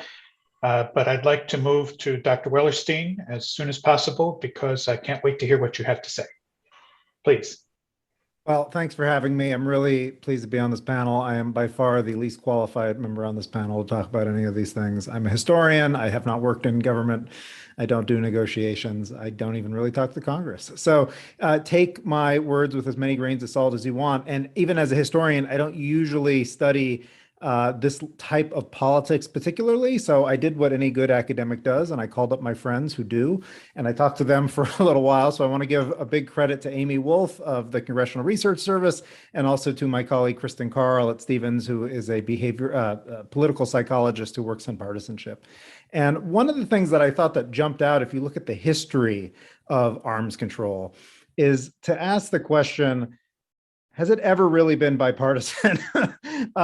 And the answer is tricky. It depends on how you define bipartisan, and it depends on how you define arms control, which is a very academic answer. If we define arms control as big blockbuster treaties, they are not that bipartisan. There have been a total of 2 treaties that were shepherded and passed by Democratic presidents. All the others are by Republican presidents. Why is that? It's not because Republicans are more ideologically enthusiastic about arms control. Democrats are way more ideologically enthusiastic about arms control. It's because Democrats will vote on a treaty by a Republican president about arms control because they like arms control. Republicans will vote on a treaty about arms control if it's a Republican president who is pushing it through. It's a sort of getting the win, supporting our person. And I just point this out, not to draw, insidious ad hominems or anything like that, but there are differences in political behaviors in the American Congress. And if you have a practical approach to this, you have to take that into consideration. Treaties are what my colleague Kristen talks about as credit claiming activities. They're things that are big ticket items that you put your name on and you go into the election with them, right? And Republicans are very, and have been since the 90s. If you go back earlier, you get a little bit less of this, but it's still pretty, especially since the 90s, certainly post through Obama and after Obama. They're very averse to giving Democrats wins. And so you're probably not going to get that unless, like, we imagine that somehow Congress became really nicer than it's been and all the trends are reversed, which, maybe. But Good news, good news. That's not the only definition of arms control. There's a lot of other things in which you see much more cooperative behavior, and some of those have already been mentioned already by previous speakers, but things that are not as front and center, things that are not as credit claiming. Oversight committees can be wonderfully bipartisan, especially, and I think this is ironic because I wrote a book on nuclear secrecy, especially if they're secret, because if you're doing your work in secret, you don't actually worry about who's going to claim to credit for the results. You just sort of can focus on the results and like maybe actual intellectual ideological interests or actually solving problems, not about whether this is going to come to haunt you at some future vote or something like this. And I think that's a really interesting way to think about if we're imagining what would the future be. I think a lot of the answers we had so far are about how to reduce the bipartisanship, which I think is great. It would be really lovely. I would 100% support that. But if we instead think maybe we're not going to reduce the bipartisanship, maybe we're not in control of that because it's massive, right? And getting worse probably, then the answer might be, okay, where can we focus our energies where we'll actually get a payoff? And one of those answers, and again, not big ticket items like treaties, but other sorts of things. I think it's interesting that, there's a lot of reasons that Democrats support arms control, which are not all the same. You have sort of Democrats who see it as a form of national security and deterrence, which is much more relatable to Republican ideological positions. You have others who see it as a road to disarmament, which is not relatable to most Republican positions. Again, this matters mostly because the Dems will probably support it. Republicans, maybe, but even then, something like New Start, where you have a very small margin of Republicans, that's huge for what it was. And I don't know if we're going to get that going forward again. Anyway, I'm just looking at my notes for things because that didn't take 10 minutes at all. Yeah, I think I'll just leave it then and we can go to questions because I really liked what other people had to say. I want to just emphasize, I'm not totally despairing about this at all. I think there's a lot of room for arms control, but I do think that if your idea is going to be, we can get a Democratic Congress and push through a lot of Democratic legislation, that's going to lead to the situations that we had with where the next administration, whenever that is, or next time the Senate changes or whatever, which could be any day now, right? They can undo it. And that's clearly hurt American credibility when it comes to treaties and agreements, things like the reneging on the Iran deal and things like that. That's created huge problems. And I don't love bipartisanship for its own sake. I sort of am one of these people who believe that there are right ideas and wrong ideas, and I want to support the right ones. And if that means being partisan, then sometimes that means being partisan. But I do, from a practical perspective, recognize that if you don't have a lot of buy-in on both sides of things, you're going to lead to a lot of trouble down the line. It's not going to get you what you want.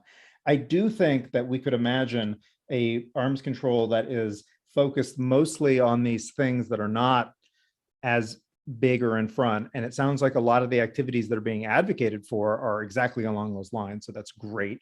At the same time,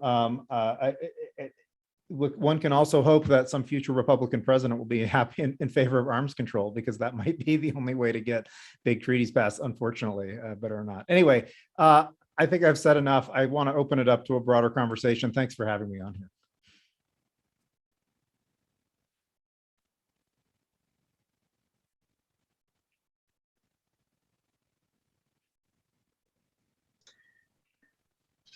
Sorry, I think I unmuted at the same time that the host unmuted me. I thank you very much, Alex. And I can say from my own experience working for both Democratic and Republican administrations that there is sometimes a sense of hopelessness that the other guys are just never going to support something that we do. And I've seen it from both sides, but that should not necessarily be a reason why we do not make the attempt. So that leads to the first question, which is that we heard, particularly in the first panel, that there is relatively a higher level of consensus on non-proliferation issues, as opposed to some of the what Alex calls the big ticket arms control things. So this is something that all three of you mentioned, so I'm going to put you each on the spot. What are some possible issues relating to nonproliferation that we could see as a basis for future cooperation and progress?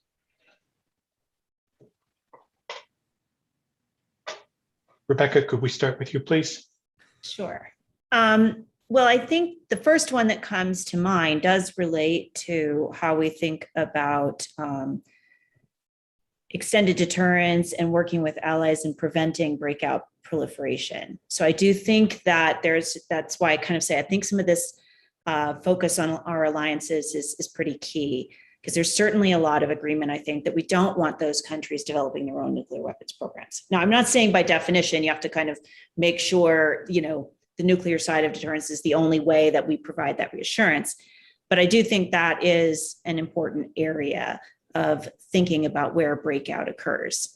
I think another area where there's a lot of agreement, it's just that the solutions and kind of figuring out how to do it internationally is difficult, I think, is on North Korea. I think, you're going to find a lot of agreement on the North Korea challenge in terms of what to do, what people are trying to do. But it's just very hard policy, hard working with North Korea. But I think if you had a breakthrough, you would probably find support on the other side. Alex, your thoughts, please. I keep coming back to Mark's discussion about emerging technologies as a place where you could focus on some of these things, because you do have an opportunity. There's a lot of stuff out there just on the margins, which it would be lovely this time around if we were ahead of the game instead of waiting until multiple countries have like truly devastating capabilities before we tried to rein them in. And you could imagine this in various biological realms and even things that are as of yet only sort of just on the threshold, AI and things that are even more fanciful, nanotech, things like that. But that might be a way to break through on novel forms of agreements that could eventually, aside from doing good things, create frameworks that could be adjustable in the future to other things as well. Mark, Alex stole your main point there. Do you have something else to add? Yeah, I'll add a few other things. I definitely agree on the emerging tech. I mean, look, even Iran, both sides don't want Iran to have nuclear weapons. We're very different in how we're approaching it. I mean, one thing that I think is interesting, and I've thought about a lot after that, is how North Korea is kind of what you get if you don't have an Iran agreement in place, right? I mean, we had an agreement, we knew they were cheating. We still, it was more important to us to be engaged with them and working on this. And when we walked away, that's led to a series of nuclear tests. And what we have to assume now is an ICBM capability that could hit the US.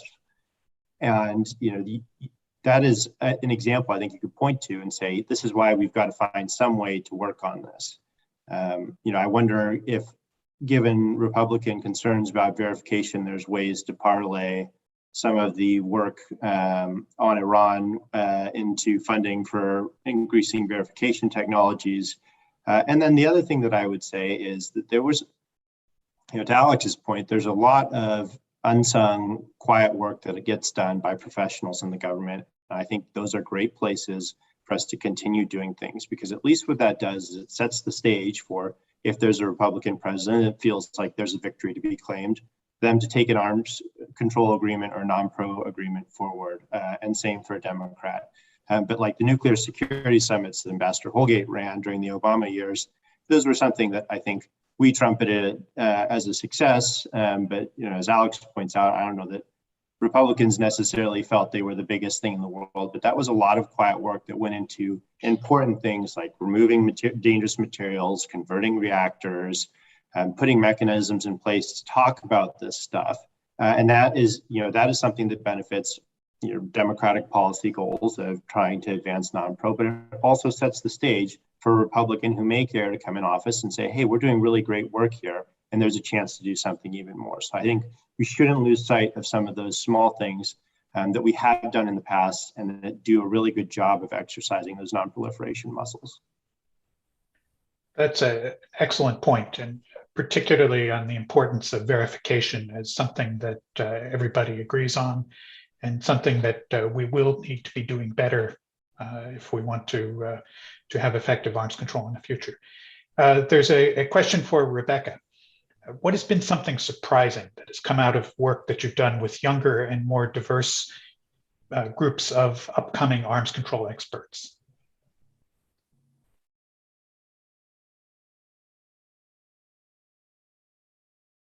I don't know if surprising is the right word, but what I would say is that when I first came into this position, I was sort of told, oh, people aren't interested in nuclear policy.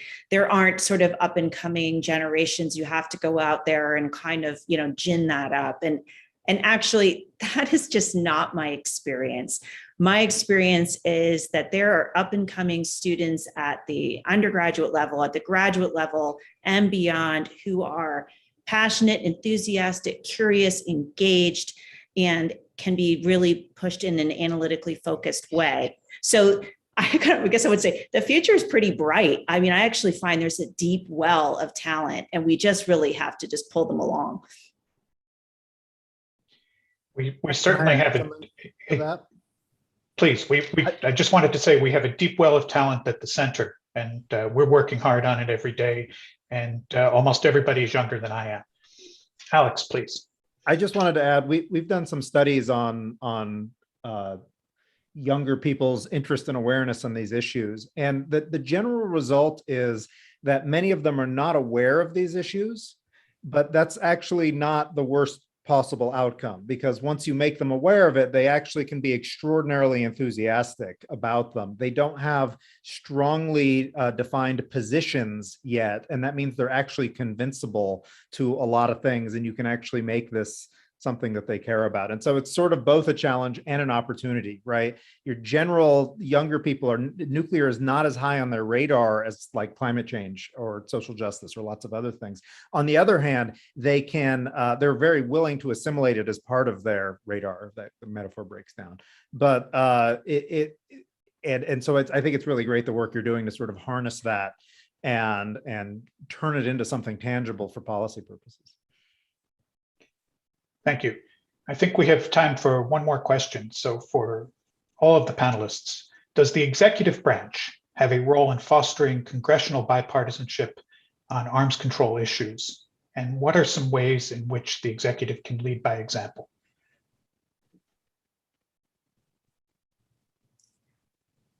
I'll throw some out. I think that it's an absolute resounding yes. First of all, in a lot of the ways that the executive branch sets the tone can follow that up.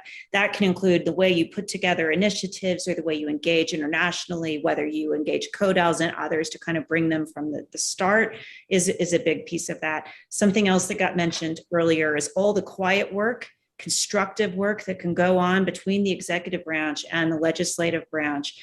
Not everything has to be the big splashy issue. Many smaller things get done by just working collaboratively. And that's how a lot used to be done, both when, several people have served on the Hill in the past, that the best things work that way. So a lot about how you engage and respect the other branch and lead in that way, in a collaborative way on a lot of issues, even if they're not high profile, can make a dramatic difference.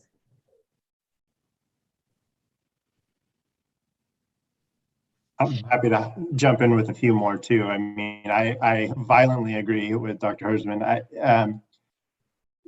One of the things that a former boss of mine did really well that I think is important and something the executive branch does not always do enough these days, for reasons that I totally sympathize with, is brief Congress, right? That is a thing that we only do when Congress asks us to.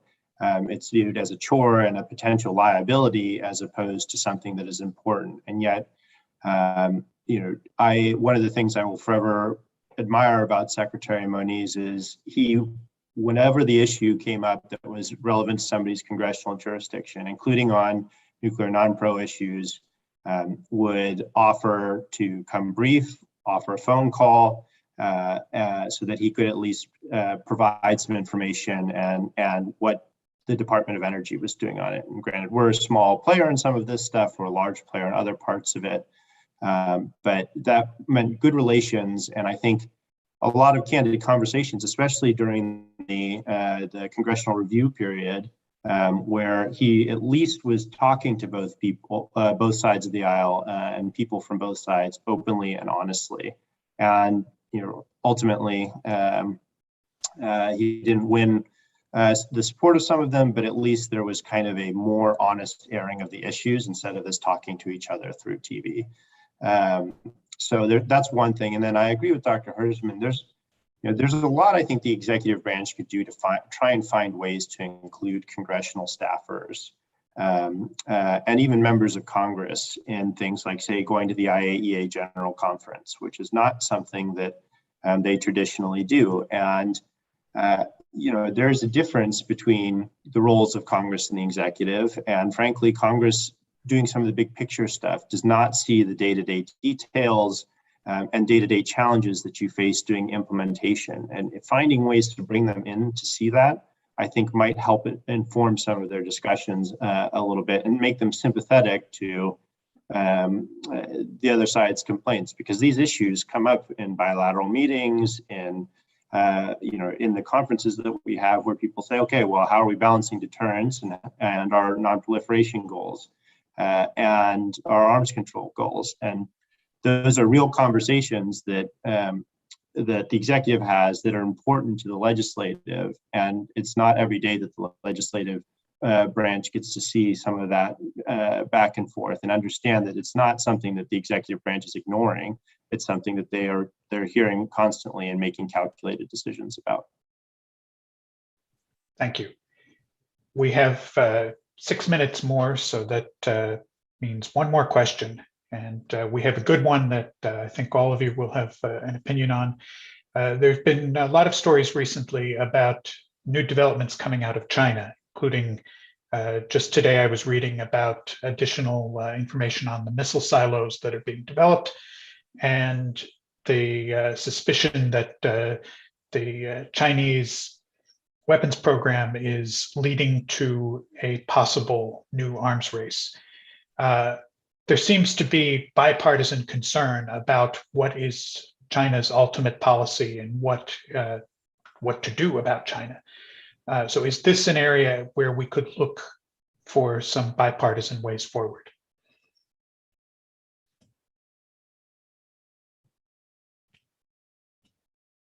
Yes, I'm happy to jump in with my thoughts. I think absolutely. But this is a good chance, I think, to as Dr. Hersman put it, make this about analysis and the problem instead of advocacy.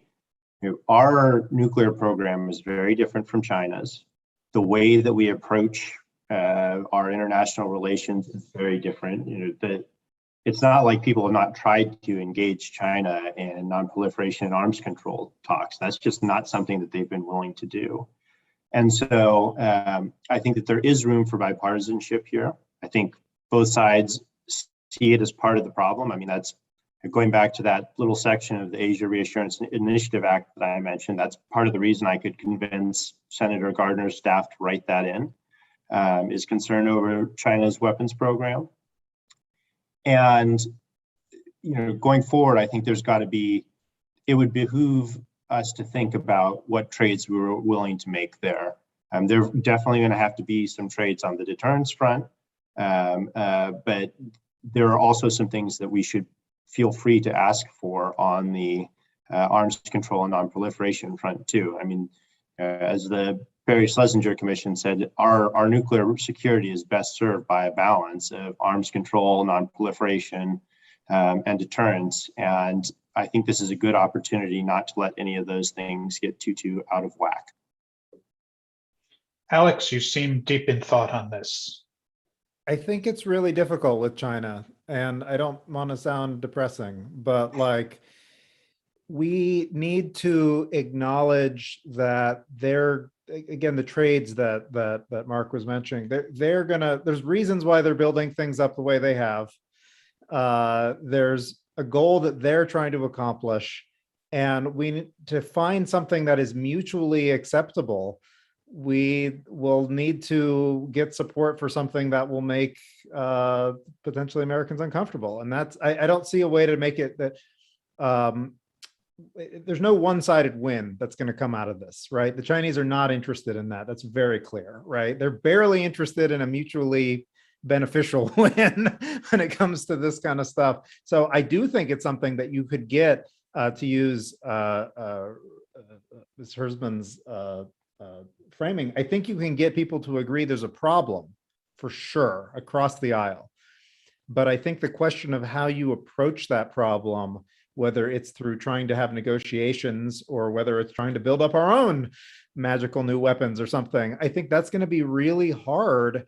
And it's not going to be made any easier by the fact that the Chinese are not going to be easy cooperators or easy competitors, no matter what we do. It's not the same as negotiating with Stalin after World War II. But my point is that even if they had really wanted arms control after World War II, it was going to be really hard when Stalin was the person you were trying to deal with it with. It's not exactly that level, but it's not like they are bending over backwards to be accommodating to us. They feel powerful right now. They feel strong, and it's going to be hard to convince them that they would be stronger if they rolled things back than not. That's my take on it, which is not the most optimistic, but I think it's a good idea. All right. Well, I agree. Yeah. There's never an easy answer in arms control. And I think if there were, I probably wouldn't trust it very much. But the last word to you, Rebecca, please. No, not at all. I'm a cup half full kind of girl. So I actually think if we can get agreement on the severity of the problem, and there's some bipartisan consensus on the level of concern that China presents strategically, then that is a problem agreement not to be squandered. And so what we need to do is think, how can we constructively leverage that in a bipartisan direction? Because we can. It just, what may not work is using our traditional solution set against that problem.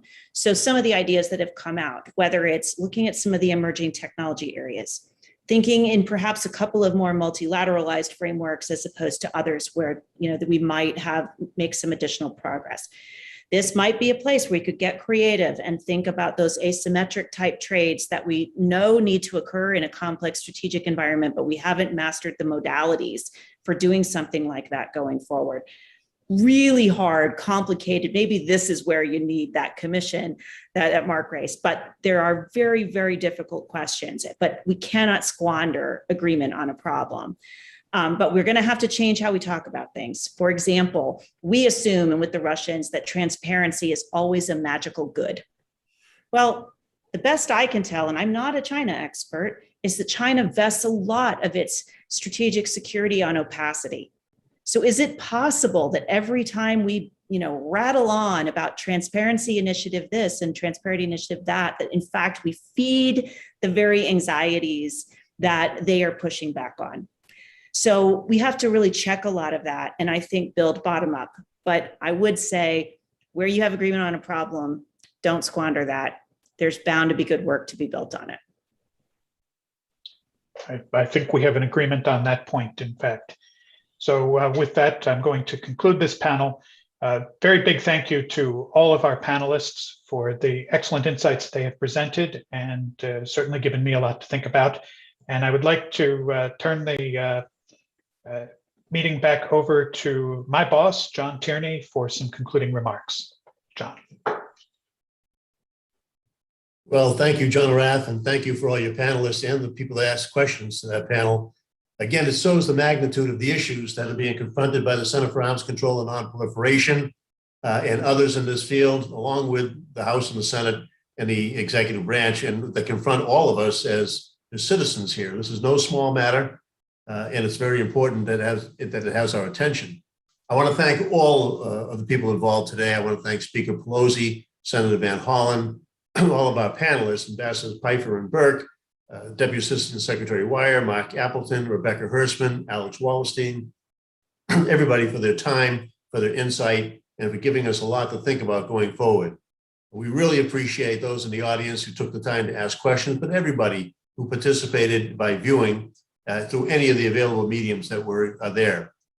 We encourage everybody to be in touch with us, but also with your senators and your representatives to talk to them about how we might go about finding a more cooperative atmosphere in both of those bodies, between those two bodies, between members of each of the bodies, between the legislature and the executive branch, by reminding them how it is implayed on history, as well as the promise of working cooperatively holds for the future. There are ways to remind people that there are two existential threats that confront all of mankind. One is a nuclear catastrophe that could destroy society, and the other is climate change that could also do great destruction. But only one of them, the nuclear question, could strike in about 30 minutes. So we need to reduce the number of nuclear weapons and eventually try to eliminate them. That's a critical proposition. There are many worthy social issues out there today, and they make demands on all of our time and energy. But we urge everybody to find space and time for the nuclear question and the climate change matters, even if you attend to others.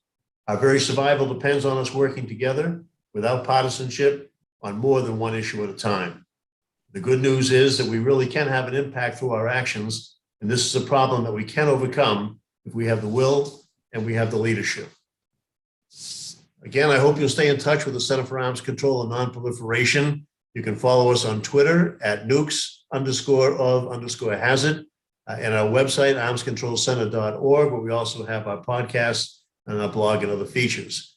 Our best to everyone. And again, thank you for joining us. And we look forward to seeing you again at a future conference.